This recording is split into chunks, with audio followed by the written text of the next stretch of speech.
Bueno, pues vamos ya directos al análisis en este vídeo de estos datos que les ha preparado Susana Ollero. Sabía que me iba a equivocar. Véanlo. El paro se anota su mejor dato de abril desde 1996. El número de desempleados bajó el pasado mes en 111.565 personas respecto a marzo, gracias en parte a que la Semana Santa ha caído este año en abril. Si lo comparamos con abril de 2013, el paro se redujo en 304.892 personas, también el mayor descenso en términos interanuales. Y es que en ese mismo mes de 2009 fue cuando el paro alcanzó su cifra más alarmante. Con todo esto, el número de desempleados se ha reducido en abril hasta los 4.684.301. El presidente del Gobierno, Mariano Rajoy, ha valorado positivamente los datos esta misma mañana. Buenos datos y yo me alegro, sobre todo por la gente que ya tiene un trabajo, cotiza la Seguridad Social, por los que han salido del paro, aunque evidentemente todavía es mucho lo que queda por hacer, y mientras tengamos estas cifras tan elevadas de paro, pues no podemos parar de trabajar y de intentar reducirlas, ¿no? La Seguridad Social también ha experimentado un repunte en el pasado mes, y es que ganó en abril una media de 133.765 afiliados, su mejor dato de abril desde 2005. Gracias a este crecimiento, el total de ocupados se sitúa en 16.430.053 afiliados. Este incremento en la ocupación, el tercero consecutivo tras los registrados en febrero y marzo, es el más elevado en un mes de abril desde hace 9 años, cuando se realizó la última regularización de inmigrantes. Los servicios y la hostelería han sido los sectores más beneficiados por unos datos del paro que revelan que se ha roto la tendencia de destrucción de empleo. Así que nosotros les preguntamos hoy si los buenos datos del paro son consecuencia de la gestión del gobierno de Mariano Rajoy. Si ustedes piensan que sí, 905-855-001. Si piensan que no, también nos llaman 905-855-002 y ya nos están llamando muchísimo. A ver, profesor Pin, ¿estos buenos datos tienen algo que ver? ¿Son consecuencia de la gestión del gobierno de Rajoy? ¿Sí o no? Como pasa siempre, cuando ocurre un fenómeno social, no hay un solo factor, hay varios. Evidentemente, me imagino que pensemos que cuando las cosas bajan, algún día suben. Pero si el gobierno hace las cosas adecuadamente, suben mucho más que si no las hace adecuadamente. De manera que, evidentemente, España está en un ciclo de crecimiento en estos momentos, natural, porque la economía siempre se mueve por ciclos, pero las decisiones que ha hecho el gobierno hacen que ese ciclo sea mucho más avanzado. Ayuda. Podría ser ayuda y, por tanto, va a sacar frutos económicos y creo que políticas también el gobierno. Y a partir de aquí, ¿cómo interpretamos estos datos que son buenos? Yo creo que generalmente van a ser esto, hoy la tónica, todo el mundo va a decir que son buenos. Bueno, pero ¿cómo son de buenos? Bueno, de verdad, el dato básico para saber cómo va a ir la economía es el mes de octubre, el desempleo en el mes de octubre en España. ¿Por qué? Porque el movimiento del desempleo en España es estacional. Empieza creciendo en el mes de febrero-marzo, sigue creciendo abril, mayo, junio, julio, se detiene un poco en agosto y empieza a bajar en septiembre, y en octubre baja, de manera que yo les diría a nuestros oyentes, si en el mes de octubre de este año hay menos de 50.000 desempleados más, o sea, aumenta el desempleo solamente en 50.000 o menos, es que vamos muy bien. Así. Si la cifra está entre 50.000 y 100.000, en octubre del año que viene de aumento de desempleo, es que vamos razonablemente. Si es más de 100.000, es que no hemos salido de la crisis. O sea, que lo vamos a medir de verdad la temperatura del paro en octubre de este año, de este ¿no? año. Del que viene. Siempre se mide, si se quiere medir bien, en octubre del año correspondiente. Pero, por ejemplo... ¿Por qué? Porque ese es el mes que recibe las bajas de todos los empleos temporales debidos al turismo.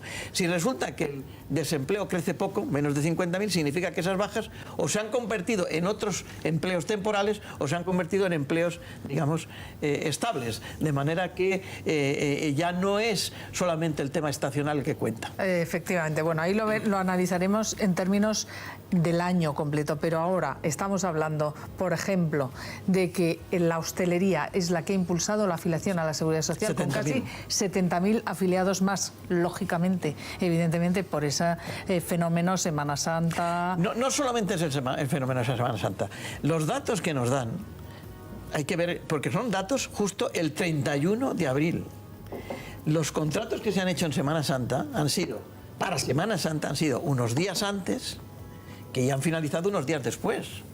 Por tanto, lo que indica esto es que el hostelero, el empresario hostelero, piensa no solo que la Semana Santa ha sido buena, sino que va a seguir siendo en el mes de mayo, como han sido los 2 fines de semana estos que tenemos, esos acueductos, que ya no son puentes, son acueductos, como lo va a ser ya en junio, porque está en plena temporada, no en las islas, pero sí en la península, la temporada, digamos, alta turística, junio, julio y agosto. Por lo tanto, yo creo que esto lo que indica es que el empresariado de la hostelería está pensando que este va a ser un año mejor que el anterior, que tuvimos 60 millones de turistas a los que se va a unir... Que fue año récord, además. En turista extranjero. Sí. A los que se va a unir el consumo turístico nacional, que se ha visto que está disparado. O sea, teníamos unas ganas de salir impresionantes. Y en cuanto a lo que hacía referencia antes Ana Oramas, es verdad que ayer Bruselas nos echó el jarro de agua frías, España va a crecer un 2,1, pero cuidadito porque el paro no son tan optimistas como las cifras que acabamos de ver hoy, que son las cifras del paro registrado. Pero es que lo que ocurre con la Unión Europea o el Fondo Monetario Internacional, etcétera, es que ellos lo que utilizan son lo que se llama unas ecuaciones, digamos, de prospección, se llama de macroeconomía. Y esas ecuaciones no tienen en cuenta algunos factores psicológicos muy importantes.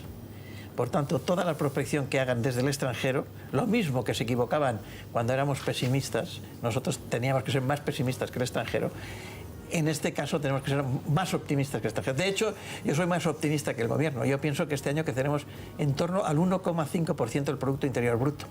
O sea, 0,4 puntos más que lo que dice la Unión Europea y 0,3 puntos más de lo que dice el gobierno. Bueno, y probablemente el año que viene creceremos por encima del 2,4. Es lo que dice el gobierno, es lo que dicen algunos ministros en privado porque no han querido ser lo suficientemente, bueno, porque no quieren tirar las campanas al vuelo, pero es una previsión económica que en algunos círculos gubernamentales ya se está barajando. Bueno, se lo dije yo al ministro del Interior porque tuve yo la ocasión de trabajar con él en un curso y le dije en enero de este año, le dije, vamos a crecer el 1,5, y me dijo, ojalá. Bueno, pues, o sea, ya esto en algunos círculos gubernamentales esto se trabaja. Yo cuando, a la hora de valorar los datos del paro de hoy y... Por ejemplo, tú decías, nadie hace críticas a los datos de hoy. La portavoz socialista Soraya Rodríguez los ha criticado y ha dicho que estos datos no son unos datos reales y que no deberíamos de guiarnos por ellos. Yo siempre hago la comparativa de hace 2 años porque yo estuve en esos consejos de ministros, yo estuve en esos pasillos del Congreso, yo estuve en los viajes del presidente del gobierno en los que solo se hablaba de rescate, en los que... Bueno, es que yo estuve ese día en el que el presidente del gobierno, rodeado por los periodistas en el Senado, se dio la vuelta atrás con la prima de riesgo desbocada y esos titulares que escribimos y lo que yo escribí, lo que transmitía el miedo, porque había terror en el gobierno al día siguiente a la apertura de los mercados. Y yo lo escribía en fuentes y en voz de los ministros. Quiero decir, la situación era terrible. Y decir que hoy estamos igual o peor que hace 2 años y que no ha habido un cambio de tendencia eso es lo que ha dicho, dices, mentir la portavoz, a la ciudadanía. Lo que ha dicho Rodríguez. Soraya Rodríguez esta mañana es que los datos de hoy no hay que tenerlos en cuenta porque no son una fotografía real de España. Y yo le digo que compare fotografías. Hace 2 años yo escribía el terror en el gobierno. Hoy hay que escribir y hay que decir el cambio de tendencia en España. Y esta es la realidad. La valoración que puede hacer Soraya Rodríguez sobre el paro, porque me parece que sobre este tema tiene, en fin, unos conocimientos bastante... Es el principal partido de la oposición. Ya, bueno, bien, sí. Y el principal partido del poder también tiene lo suyo, también. Tiene algunos elementos dentro del partido y estamos en campaña, ¿no? Pero yo lo que creo es que... en campaña se pierde la credibilidad si dices esas cosas. Claro. La hemeroteca... Yo les voy a dar, si me dejan luego, un consejo tanto a el del PP como al del PSOE para que se consolide en la campaña electoral. Yo creo que los datos del paro son objetivamente buenos, es decir, cualquiera que los lea pues interpreta que algo está pasando. Ahora, tendencias. Eso es una tendencia. De ahí a colegir que, como han dicho algunos, que ya se ha frenado la destrucción de empleo, que esto va a continuar siendo así, etcétera, etcétera, desde mi punto de vista, media un trecho por algunas razones económicas. En segundo lugar, son datos de paro buenos, porque cualquier persona que vaya a trabajar ya está bien que encuentre un trabajo, pero ojo, cuidado, que estamos hablando de que contratos indefinidos a tiempo completo no llegan ni al 5% del total de contratos celebrados. En industria, que es el sector en el que hay más valor añadido, lo que ha crecido o decrecido el paro ha sido una cantidad insignificante en comparación con servicios y en comparación con otros sectores, ¿no? Entonces, yo creo que persiste la dualidad en el mercado de trabajo. Es decir, yo creo que hay elementos no para buscar el lado negativo, simplemente para sacar banderillas de atención y decir, cuidado, no tenemos todos los deberes hechos, tenemos un gran camino que recorrer y sobre todo desde el punto de vista de cómo ubicamos al país en el contexto económico, nos queda un trabajo ímprobo que ni siquiera se ha iniciado, porque apuesta por sectores, porque apuesta... Perdona, déjame que acabe, y ya no hablo más. Apostar por sectores de alto valor añadido es algo que este gobierno todavía no ha ensayado. Ojalá lo haga. Bueno, sobre el tema del empleo temporal, es que las cifras del 95% de contratos indefinidos o estables siempre han sido así, desde hace muchísimos años, desde el año 94, en que el Partido Socialista aprobó las empresas de trabajo temporal, siempre ha sido así. ¿Por qué? ¿Por qué tenemos un mercado laboral dual? Porque claro, es que el despido o la indemnización por despido en contrato temporal es muy inferior a la indemnización por despido en contratos indefinidos. Por lo tanto, el empresario, de momento, lo primero que hace es contratar temporalmente. A ver, José Manuel, es que no podemos estar solamente se podría cambiar haciendo una reforma mucho más profunda de la ley de contratos laborales, y eso este gobierno, antes de unas elecciones, ni este gobierno ni ninguno lo va a hacer. A ver, espérame, por favor, Isabel. Yo quería preguntar, porque uno tiene la sensación de que el grueso del coste de la crisis lo está pagando el empleo. O sea, las empresas han abaratado costes para ganar competitividad básicamente en empleo, no se han abaratado otros costes. Yo quería preguntar al profesor si no cree que con el fin de facilitar o de agilizar esta tendencia, que evidentemente es positiva y que evidentemente constituye un cambio no solo en el términos de empleo, sobre todo en términos de credibilidad internacional, de prima de riesgo, etcétera, etcétera, negar eso es negar la evidencia, si con el fin de consolidar esta tendencia y de facilitarle, el gobierno debería tomar medidas para, por ejemplo, abaratar el coste de la energía, abaratar los impuestos que pagan reducir los impuestos que pagan las empresas, en fin, facilitar la competitividad de las empresas españolas sin que tengan que cargar todo el coste de esa competitividad al factor trabajo. Bueno, hay dos cosas que tiene que hacer el gobierno, que es, por supuesto, bajar los impuestos, entre otras cosas porque lo prometió en su campaña electoral, y bajar el coste de la seguridad social en las empresas. Correcto. Porque eso ¿qué hace? Hace que baja el coste del factor trabajo y, por tanto, el empresario está más dispuesto a utilizar un factor más barato, que es el trabajo, que otro factor que puede ser la inversión. Y eso mejoraría el desempleo. Por ejemplo, la tarifa plana esta que han puesto de 100 euros a los nuevos contratos tiene que haber resultado ya muy bueno. Muy bien.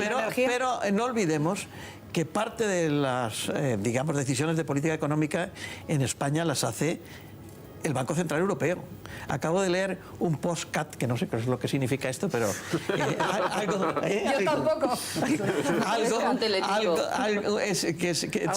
Sobre una web que se llama Cataluña.